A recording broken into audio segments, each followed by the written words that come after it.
Hello and thank you for joining us. This is Brian, your host of the Perish the Thought Show. The opinions of said host and our guests have not been sanitized or scientifically tested, so please consume at your own risk.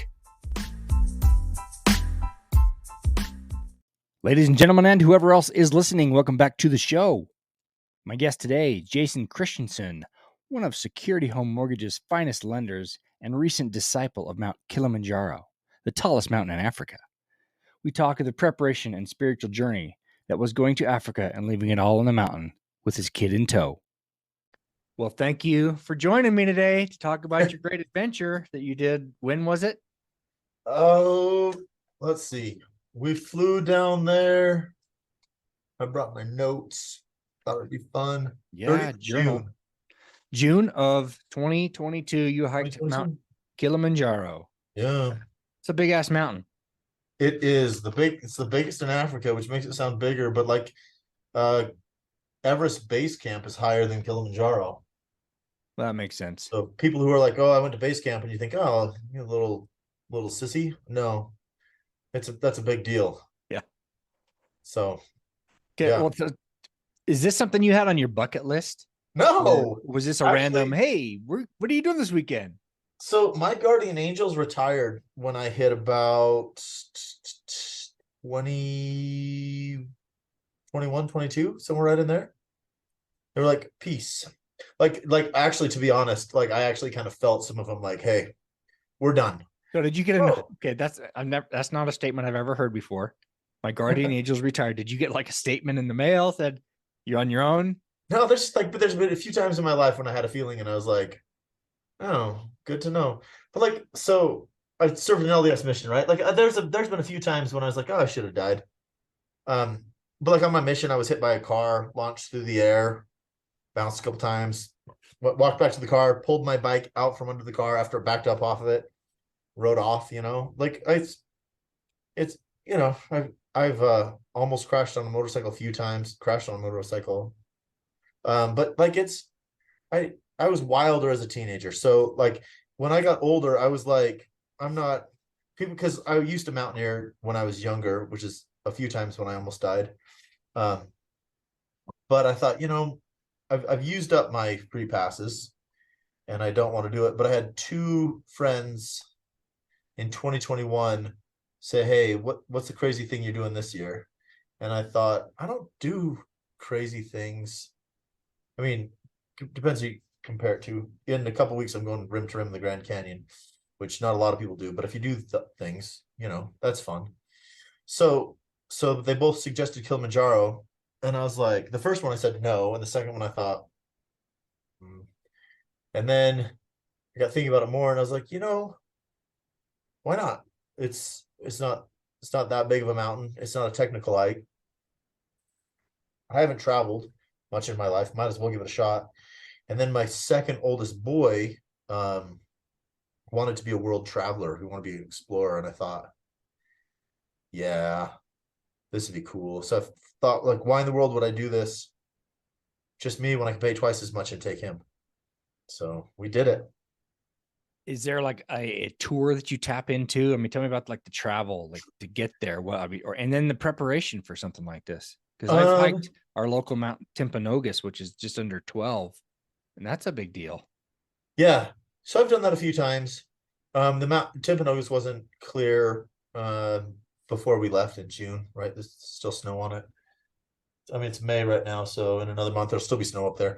But I've done the Grand Canyon a few times, so I did that.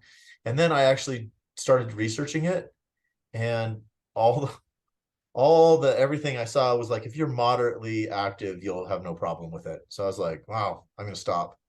And the other guys I was with, they were still training. But yeah, I do stuff. I like to stay active, but I didn't specifically train for Kilimanjaro. You fly where do you fly into? We flew to Amsterdam, and then we landed at the Kilimanjaro airport, and then we actually drove a buttload in Tanzania, which is how they say it. So Tanzania. Well, it's not Tanzania, it's Tanzania. Tanzania, yeah. Wow. Good to know. I didn't know that. Went on a safari for a few days, which was crazy. It was amazing, and I enjoyed the places we stayed as much as seeing the animals. We went to this just gorgeous, gorgeous little resort. And when I say resort, it's not like Disneyland resort that you think of, but it's like a gated community because you're freaking third world country. It's pretty run down and it's kind of scary. And you get the resort and it's nice and they've got good food and but it's all gated and fenced and stuff. Um, and it's just these beautiful paths and walking under banana trees, which have giant purple flowers. Did you know this? No. Yeah, and then the bananas growing and then you go in and it's like a lot of wood and they've got the beds with the drapes on them because in the summer you don't want to get malaria, so they have this mosquito net and you go into the bathroom and each hut has a water tower. And the water tower apparently wasn't much higher than the shower head. So if you wanted like any decent pressure, you had to take the shower head and like kneel down on the floor. Right. But and that place was heated with a fireplace, which was like just a bricked corner of the room and just lit stuff on fire and kind of got warm. And we had another place in Ngorongoro on the rim of the crater, and that had a little wood burning stove, and that was like so freaky cold. But just things you wouldn't think of with the elephants just a few miles away. But Well, yeah, you think of the Serengeti Desert, or yeah, we drove through there. We had the a bushman in his like in his blanket thing with a spear talking on a cell phone. It's so so. weird. So yeah, you have the primitive, stereotypical what you would think, and then the technology Yeah, crossing over. yeah. So that we did that, and then we decided to hike Kilimanjaro. Usually people hike first and then do the safari, but I was like, why in the world? Like, if I have jet lag and I'm falling asleep, I want to fall asleep and miss a giraffe, not like be wasted on a mountain. You put in some decent miles. From the time you get to the base of the mountain to the top, how is that, like multiple days? Yeah. So like the first day we went 7 miles. Then we went, see if I got this right. Yeah. Then we went 3 miles. Then we went 6 miles. Then 5 miles. Then we went, oh, 10 or 11 miles. And then the last day we went 6 miles, So round trip, how long is the hike? 37. 37 miles. Wow, that is intense.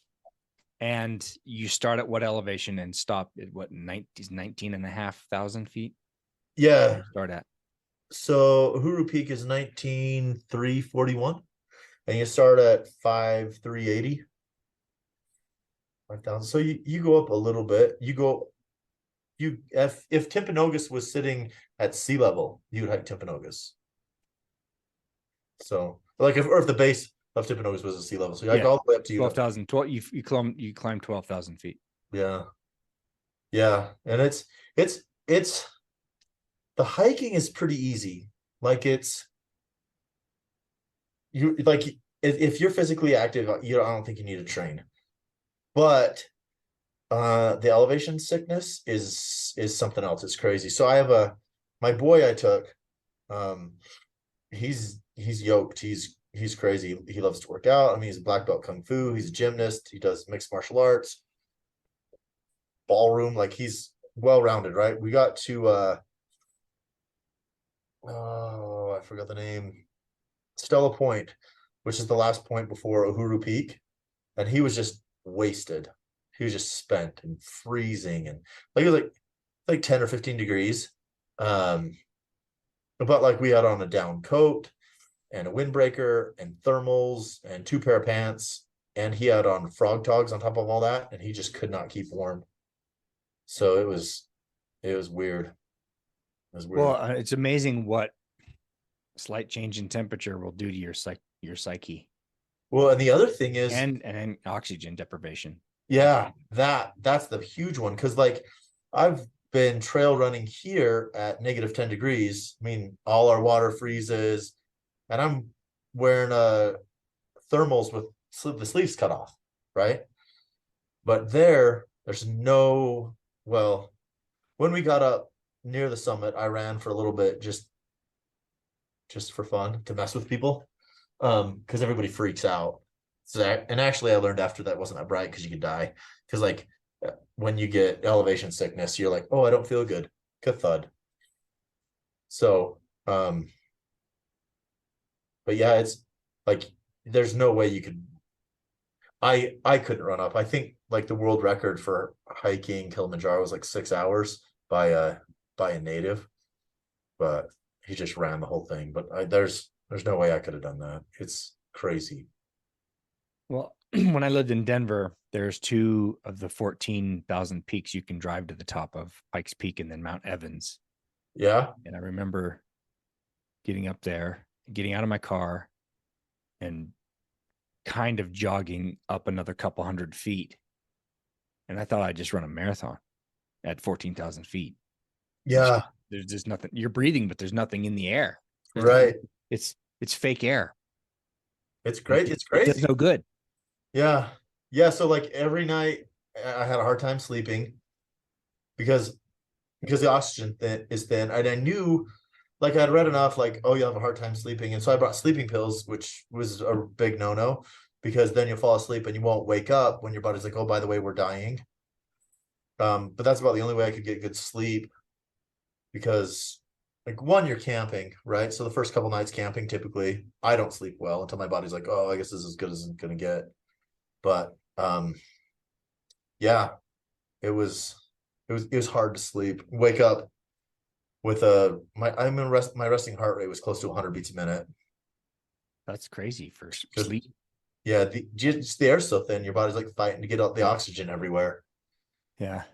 That's So why. Yeah, that's a whole different getting used to kind of thing for sure. yeah, Do they have oxygen for you, or no, you're just on just whatever you could suck in? yeah, it's funny. I had a friend who bought a few tanks of oxygen for us, but you can't take them on the plane. So Pointless. yeah, And they don't they're actually provide still sitting in like my these room. tours don't provide anything like that for people. They've got to I have think something, I would think. I, I think you can buy some, but we didn't. It was I mean, there was two guys in our group. One guy who just before we started the mountain, like the day of, he's like, I'm gonna go to Paris instead. So he lost his all his money, flew to Paris, went to Egypt and then went to Paris. And then because we had a layover in Paris before we flew back home. And then the other guy got to the high camp Barafu, and his head started hurting and his heart was hurting. And so instead of sleeping that night, he hiked all the way down, which is nice. By himself. He had some porters go with him, but Those are yeah, guides. they don't let you hike the mountain alone. You have to have That's fair because guides. you'll end up animal meat if you do that. Something, yeah, something, yeah. It's interesting. The national park in Tanzania, they charge 150 dollars to be on the mountain a day. Yeah, they monitor it pretty close. But when you're coming in and out, you have to sign and Well, that makes total sense. But it's dangerous. I mean, they have bodies littered everywhere. uh, All right, uh, so you 150 bucks a day. So this cost wise, what is this thing? What does a trip like that run you? um so we did the safari and the mountain together with the same, and it cost us, man, I can't remember right now. I think all in I was close to 8 grand for everything. I think For both of you? no for me. Um I think it was, yeah, I can't remember. I just remember brought down 5,000 in cash for each of us. We went home. So there's a deposit before, and then you take the bulk of your cash there in cash. And there was like 8 of us, and we all paid at the first hotel. And so we're just they're just stacks of hundreds on the table, and they're just counting it in the lobby, hotel lobby. And I was like, "Do you? This is insane. Do you carry a gun? Do you just carry around all this cash?" And he had just collected from another group, so he had just stacks and stacks of hundreds. And it just felt like a drug deal. I got a picture of it because I was just amused, you know. That's crazy. Kind of the cash, Yeah. like going to Mexico. I've never taken that much cash to Mexico. It's Yeah, to crazy. travel with that much cash Yeah, I feels wouldn't. feels unnerving. I've Yeah. never. I think I've traveled with like $1,000 in cash once to Mexico, and that was it.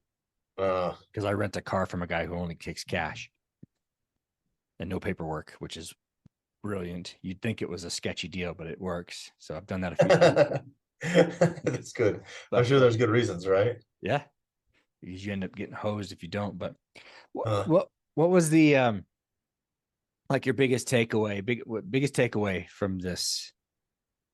dude, the coolest thing was like it was it was good to disconnect, and I think there's something sacred about mountains. Um, so like I'm not super religious, but I like to read my scriptures, and it's interesting. The first day on the mountain, I was reading a scripture. It's one of those times when you read the scripture and it says something to you that it doesn't actually say. Mm-hmm. And like I just had um this crazy peaceful feeling like everybody's gonna be all right. Because it's not it's not super common that people die on Kilimanjaro. But it just said, like, upon the wings of his spirit hath my body been carried away and upon exceedingly high mountains. Um and I was just like, and there's a little bit more, but I was sitting there thinking, and like I had this huge impression, like, you're all gonna be good. You're all gonna be good. And so like on that second on the summit day, on the second to last day, when my son sits down, he's like, I don't think I can make it. I was like, yeah, so you're on Diamox, and then you had another pill. I can't remember what it's called, but this is like you have elevation sickness, you're kind of screwed. That's the only time you take this pill. I gave it one of those. I'm like, let's go. And then we just went up, but it wasn't like a crazy spiritual experience, but the whole time was like peaceful. You'd wake up, you get out of your tent, and you look down on the clouds. That like the first day we hiked up above the cloud line. So the whole time it was just kind of close to heaven, and just different frame of mind. Like my cell phone would work at random every once in a while, but it was just it was really good, like to connect on that spiritual level. Well, you are in God's house, I suppose. Right? Right. Second best place. Yeah, Up that's the amazing. mountains. So that was amazing. And just the air's clear. It's just different, out of your element, you know. Uncomfortable. Yeah. Literally on the other side of the world. The food was something else too. Like it was out of your element. So after we summited, we had banana stew. That was my most favorite odd thing that we had. Banana stew. So I just think of So like beef mushy, stew. right? Oh, here's the craziest thing. Right? You know, like everywhere kind of has a taste. Like we have Japanese food here, but you go to Japan and it tastes different. You go to McDonald's in Japan and they have a hamburger, but it doesn't taste like an American hamburger because it Yeah. tastes like Japanese. So Tanzania has a taste, and I don't know what it is, but their French fries are not really like the night before we went, we were staying in a one of the nicest hotels we were in, which was still not that amazing. And I got a American hamburger with French fries, like, and I was like, this will be great. I mean, I'm in a nice hotel. It's like it was more expensive. I can't remember how much it was, like $15 or something. Like this will be good. And I got out and it just tasted like Africa. Like all it was anyway. So imagine stew that tastes like Africa. I don't know how to describe it other than that. But instead of potatoes, there's bananas in it. No, they're not like bananas that you buy at the grocery store. They're green bananas, and so they're really really starchy, and they're not as sweet. But it was just odd. I took a picture of it, and it was in. We ate everything in this blue tent, so all the food looks funky. This blue light, but yeah, this it's like you cut a banana for a banana split and put it in your stew. Eat up. He was the only person who ate it. Everybody else was like, I So can't you do it. camped on the summit, or did you get up there, stay for a few hours, and then descend? No, not even that. I was up. I was on the summit the longest of anyone in my group, and I got in trouble because I was just running around. Like I want to spend time on the summit. But that's the most dangerous place to be. And you're supposed to be like up there 10 minutes or something. So one of the guides came up and he's like, "What are you doing?" I was like, "Just goofing off." I'm playing, man. Yeah. So you go up from Barafu up these switchbacks so slow, so slow. And then you rest for a while at Stella Point. You walk into the summit, like they want you to take a picture and go and leave. I was just wandering around and yeah, and headed down. And it was, I mean, that last day you go up like 4,000 feet and then you come down 9,000 feet in one day. So it's pretty epic. And the downhill, like you're hiking from midnight to like 3 p.m. or something. So it's a long day and my legs got kind of tingly weird. But like coming through the clouds after being above them for so long, the air's so dry. And it's like it's all fog. And there's condensation on my eyelashes and you can see it. But breathing in that moist air felt so good. Brain fart here. Oh, oxygen deprivation. Did you suffer from any of that, or were you okay? I didn't get What altitude sickness, what does that but look, what does that look like? so there's the crazy thing. So Diamox is just a diuretic, right? It depletes your internal organs of water. So you start taking it the day before you go up the mountain, and then you're supposed to like just pound water because you're also having your body drain your brain, your heart, your lungs, everything of water. And the reason it works and the reason you need it is because uh, pulmonary edema is like your lungs fill with water and then they stop working and then you suffocate and die, or your brain swells. And anyway, so I think like they say like everybody gets it a little bit, like because your body reacts. It's just how bad it hurts you. And so like I felt the altitude, but I didn't like, and I had trouble sleeping, but I didn't like my heart didn't hurt, my brain didn't hurt. I was okay. I didn't cough anything up, right? So my son hurt a little bit. My buddy who left, he hurt a lot. But the great thing about it is you just go down the mountain and you're fine. Is this something that you like one and done, like you did it, or would you do that again or pick I a would different so mountain? do it again. I want to do it on like my honeymoon or engagement something. I think it'd be way cool. The other thing I think it'd be way cool is getting my wife Tanzanite stone for her ring because it's the one. It's well, I don't know if it's the one, but it's a precious stone that's only found in Tanzania. So it's beautiful, anywhere from light blue to just this deep, brilliant dark blue. So I think that'd be fun. Yeah, I would do it again if I one of my buddies is like, hey, let's go. I'd be like, I'm in, totally in. Hey, let's go hike Mount Kilimanjaro. All right, let's do it, Brian. Are we in? Yeah, I've never done a yeah, big I've never done a big anything you like should that do before. it.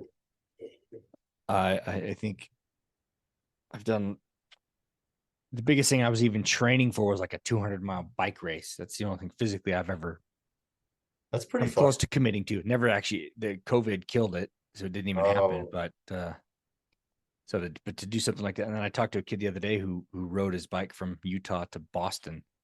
I'm like, oh, that would be really by himself. I don't think I'd do something like that by myself. I would want to share that with somebody. I wouldn't want to ever go alone. did he But like have the sleeping bag and stuff on the bike and yeah, One of those. Just did it.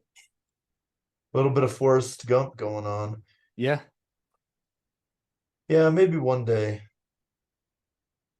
do something like that. I think it would be kind of it'd be a little fun to live as a vagabond for a minute. No responsibilities. Chuck my cell phone into a body of water and disappear. I don't know if I'd ever do that because I like the connection, but just to do, just go, just be free instead of a slave to whatever we're a slave to. I guess everyone has their own master. Yeah. That they got to feed, but man, that's a great story. That's a cool experience. I'm really happy you got to do that, and I'm glad that you're here sharing it with me today. This is cool. Hey, thanks, man. That's inspiring for me to do more, because I figure I got 40 years left on the planet, maybe. But yeah, right. Well, and then generally they're going to decrease in quality as they go along, so you might as well. I mean, Secret Life of Walter Mitty, Yeah. It was a start. So this year I'm planning on going down to Patagonia and wandering over the mountains that everybody wears on their hats and shirts. Yeah, I never even knew that there was actual mountains because I'm not into the brand, so I didn't know that until someone bought me a coat. I'm like, oh, is that what that is? I didn't know. Yeah. You're welcome to join. It's not going to be that bad. The worst part of that will be 33 miles in 10 days. We'll be backpacking. So 10 miles a day. It's just a stroll. Is that what country is that in?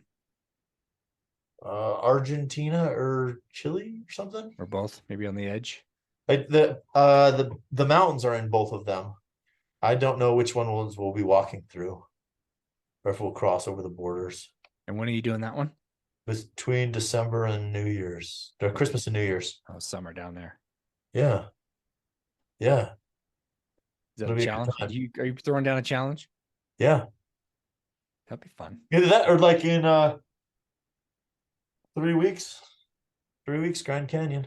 The best part of doing the Grand Canyon rim to rim is you pass by a sign that says, "Do not, warning, something, don't go to the Colorado and back."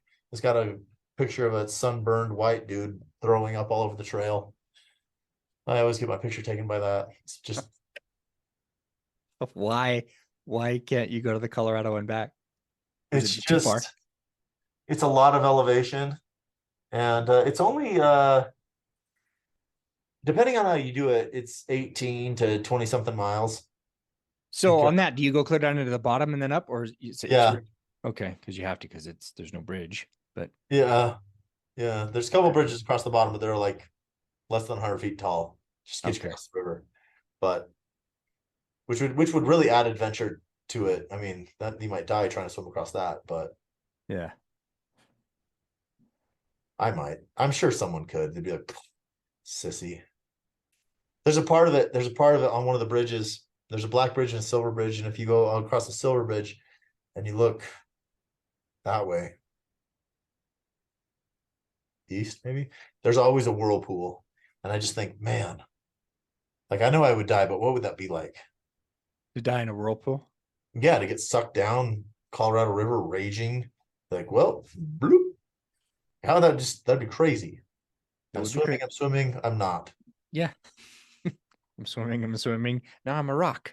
Yeah. So anyway, it's just, I don't know, like, I did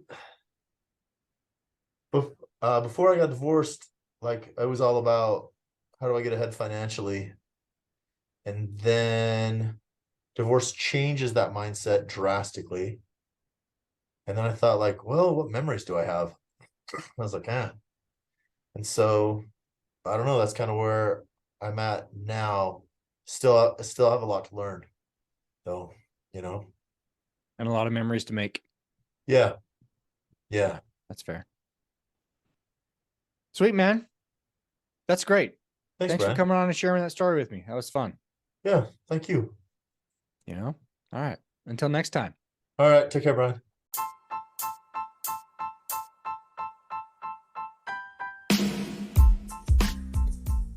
Thank you again for listening to the Parish the Thought Show. We would love your comments and feedback on our website at briankeithparish.com/feedback. If you love or hate what you hear, please give us a rating on whatever platform you find us. You're still here? Click on the next episode for more from the Paris to Thought Show.